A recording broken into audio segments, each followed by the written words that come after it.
राहुल और निशा एक नृत्य मंडली के सदस्य हैं, जो मुंबई में नृत्य आधारित संगीत नाटक प्रस्तुत करते हैं। निशा गुप्त रूप से राहुल से प्यार करती है, लेकिन बाहरी तौर पर वे सिर्फ दोस्त हैं। राहुल ने माया नामक एक नए संगीत का निर्देशन करने की अपनी इच्छा की घोषणा की।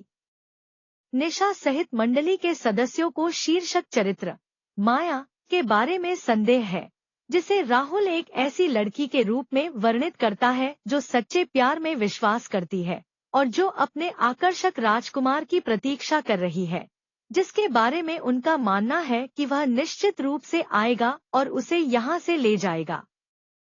निशा को माया की भूमिका निभाने के लिए चुना गया है।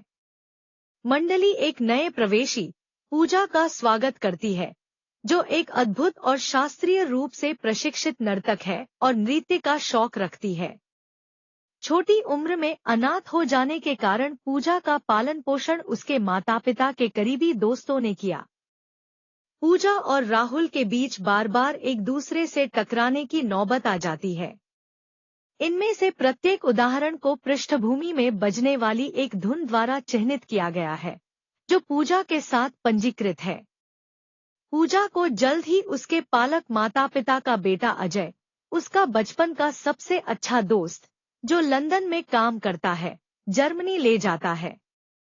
जैसे ही अजय लंदन वापस जाने के लिए निकलता है, वह पूजा को प्रपोज करता है।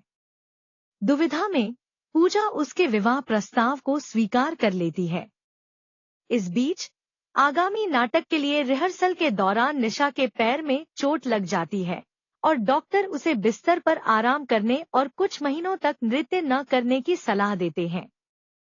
नाटक में निशा की जगह लेने के लिए एक नई नर्तकी की तलाश में वह एक दिन पूजा को नृत्य करते हुए देखता है और मानता है कि वह इस भूमिका के लिए बिल्कुल उपयुक्त है।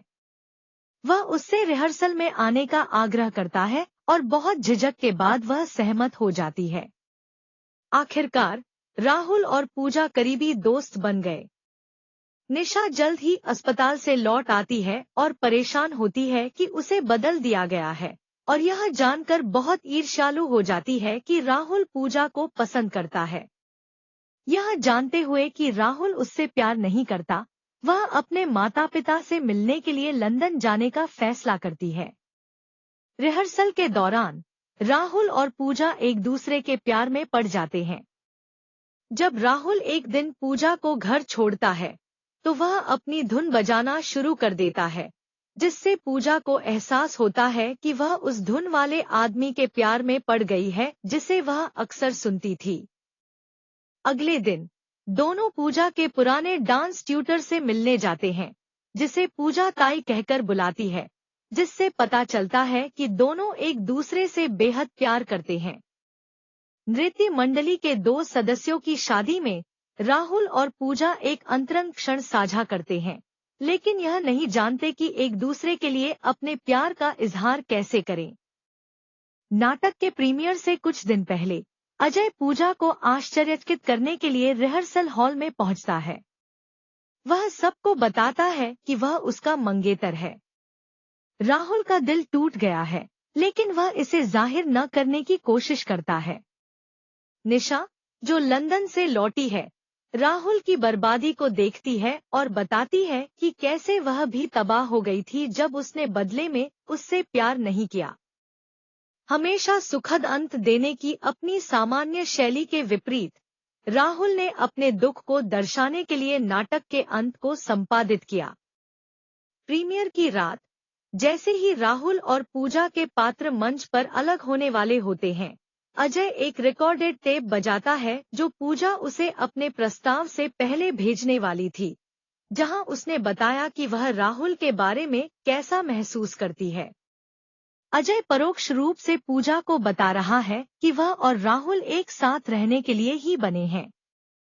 पूजा को अब एहसास हुआ कि वह वास्तव में राहुल से प्यार करती है और दोनों ने मंच पर अपने प्यार का इजहार किया और दर्शकों ने उनकी सराहना की, जिससे नाटक का एक बार फिर सुखद अंत हुआ। मंच के पीछे अजय ने निशा से पूछा कि क्या वह पहले से शादीशुदा है या नहीं, जिससे पता चलता है कि वह उसमें दिलचस्पी रखती है।